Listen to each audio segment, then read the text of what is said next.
What is up, you guys? It is me, RC2001 Studios here, and today I'll be reviewing the Bandai 50th Anniversary Memorial Box Godzilla 1984 figure for you guys. So since I was, lucky enough to get this figure with the original card, and once again, though the cards are meant to represent the movies, I still think they're, pretty cool to have with the figure. So, here's the card, like I've mentioned. Pretty cool looking card, and very unique, especially in the sense that you actually get a full body shot of Godzilla right there, because for you guys who don't know, most of the Memorial Box cards usually just have a kind of still image of either their face or from their face all the way to their torso, but that's pretty much it. But right here you actually get a full body shot, as you can see there, of Godzilla in all of his glory during the train sequence. So right there it says Godzilla in Japanese, and really cool, red lettering, really bold and everything. It says Godzilla right there in Japanese, 50th anniversary. A bunch of other information right here. It says number 16, 1984, obviously, the release date. And yeah, and one thing I really like about this picture is that, not only is it a full body shot, but you actually see some like fire right there. I'm not really sure if you could see it, but you could actually see some fire from the miniatures themselves. But yeah, pretty cool looking card, and definitely my favorite from the ones that I own. So that's the card, and now we're going to move on to articulation with this figure. Alright, so now we're going to be talking about articulation. So the articulation for this figure is kind of basic. It's pretty much what you should expect by now from a vinyl, Bandai figure. His head can rotate side to side. Arms can move in and out like that. The legs can rotate as well, back and forth. Now, mine are a bit stiff, but yeah. He also does have a glue seal at the tail, and, I'm not going to break it, obviously. So yeah, he has a total of 5 points, a rotatable head, arms that could swivel in and out, and legs that could rotate back and forth. That's pretty much all the articulation you really need. And yeah, so now we're going to move on to paint job. Alright, so now we're going to be talking about this figure's paint job. So, in terms of this figure's paint job, it's definitely, one of the best things that definitely sells the figure for me personally. I mean, just everything about the color scheme is just really unique. I mean, for instance, there's not a lot of Godzilla figures that have, a nice kind of cream color for the dorsal fins, because, typically Godzilla figures have a nice kind of grayish color or a nice white color, for the dorsal fins. However, these ones, as you can see, they're kind of a nice cream color, and I mean, they just look really nicely done. And luckily, the paint is consistent along the tail, so, that's good. And yeah, I mean, just overall, like, I really love the kind of, color palette that this figure has. And even if the dorsal fins, I'm not necessarily sure if they were kind of this color in the actual film, but, even if they weren't, I just overall think that, this nice cream color definitely kind of complements the figure, but it also just makes it unique. And, even if they did take some liberties with the paint job, as long as the sculpt is accurate, I pretty much don't care. But yeah, so as you can see, this figure is done in a kind of charcoal gray or a charcoal black color. He's got some nice white eyes with some black pupils, and those are actually nicely painted as well. There's not any messy paint work or anything like that. His tongue is a nice pinkish color, and as for the teeth, they're kind of a nice khaki color as well. But yeah, you might be able to see the tongue, but yeah, it's a nice dark pink color. But sadly, as you can see there is no painting inside the mouth. And yeah, that kind of sucks, because that's pretty much something that most Memorial Box figures were known for, but it doesn't bother me that much. And it is a bit of a missed opportunity, but it's not too bad.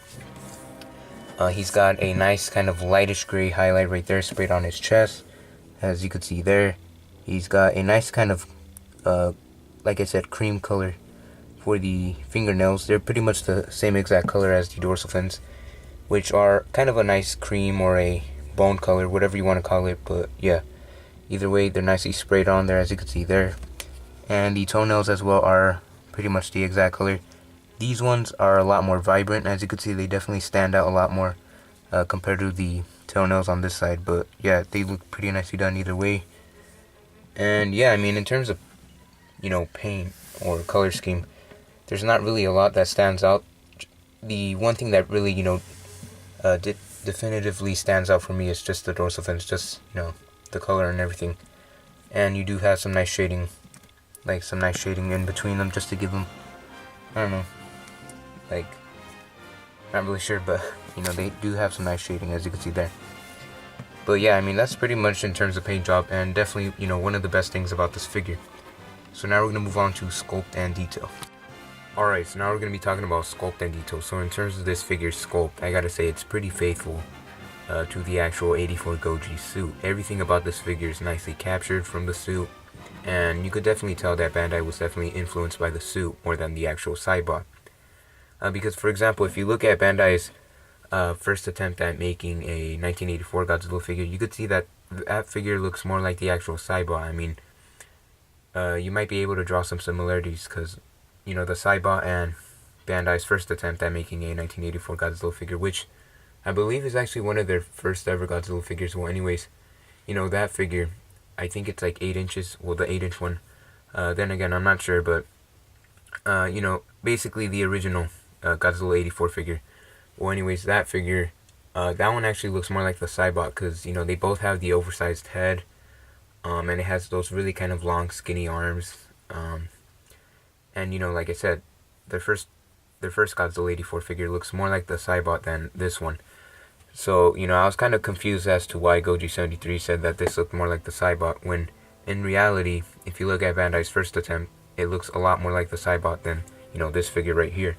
But I mean, in terms of likeness, this figure's pretty you know, accurate to the actual suit, and everything about this figure is great. And also, one thing to point out is that the tail is extremely long, so in preparation of getting this figure, definitely, you know, have some shelf space saved for him. But everything about this figure is really nicely sculpted. The dorsal fins on this figure are really nicely done. The paint job really, you know, helps complement the dorsal fins, but I mean, in terms of sculpt, it's just absolutely amazing.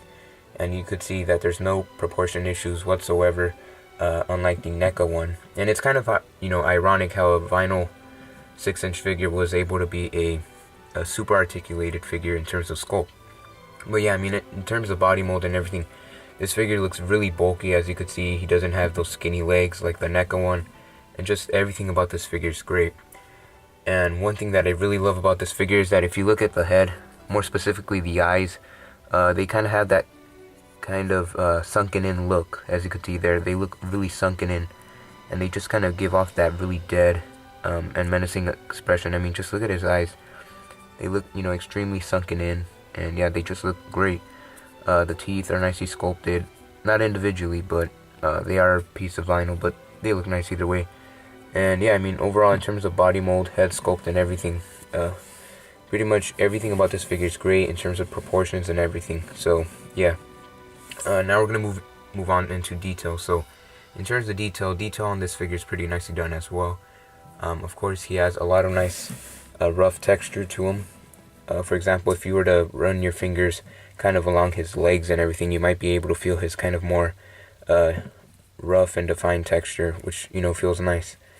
So, in terms of detail, let's just start off at the head. So, at the head, you have those really nice kind of rows of spikes right there, which do, you know, kind of protrude outward. Hopefully the camera will be able to pick it up, but yeah, they look great.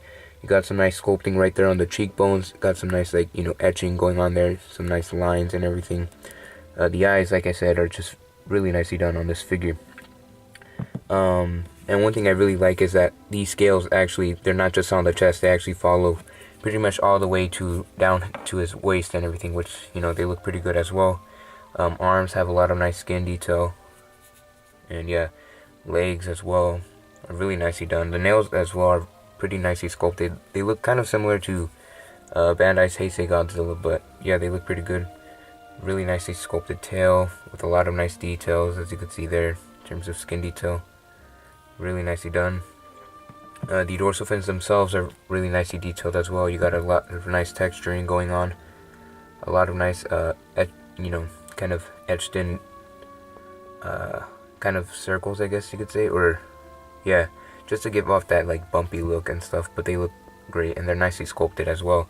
And one thing I really love about this figure is that if you look right here, these scales kind of do try to help, you know, cover the actual glue seal seam for the dorsal fins, which, you know, it's pretty cool. But yeah, I mean, in terms of detail on this figure, it's really nicely done. I really like the scales on the chest. I just really like how, they kind of follow all the way down. As you can see there, they pretty much stop it right there, and then they kind of transition into a more smooth texture. But I really like how they're not just, all on the chest, because that's typically how Godzilla figures are. But this one's different because they run pretty much all the way, to the waist down. But yeah, I mean, in terms of detail and sculpt, everything about this figure is great, and I couldn't ask for more. This is probably the most accurate 84 figure in, in the 6-inch scale. So now we're going to move on into my final thoughts of this figure. Alright, so now I'm going to be giving my final thoughts with this figure. So overall, you guys, I highly recommend this figure. If you're a fan of the 84 suit, or if you just like the figure in general, pick it up. It's a great figure. The sculpt on this figure is amazing. Looks pretty identical, to the actual suit, and not like the Cybot, like, Goji73 said. To me, this figure looks pretty much like, in terms of 6-inch scale, this is probably the best representation that you're going to get of the 1984 suit. Like I said, in 6-inch scale. The NECA one is pretty cool, but to me that one looks more like the Cybot. But yeah, I mean, in terms of 6-inch scale, like I've repeated myself, this is the best that you're going to get. And this figure, he isn't cheap. So if you are interested in picking this figure up, definitely try to go for 150. Like, that would be the maximum I would pay for this figure. However, I got mine for 115. But 150 would be the kind of price point, like the maximum that I would recommend you guys to, not pay for that figure, but like the maximum. You get the idea. You get the idea of what I'm trying to say here. Don't try to go over 150. Basically, could have said it like that, but whatever. But yeah, great figure. Hope you guys enjoyed this figure review. Please remember to like, comment, and subscribe, and I'll see you guys next time. Goodbye.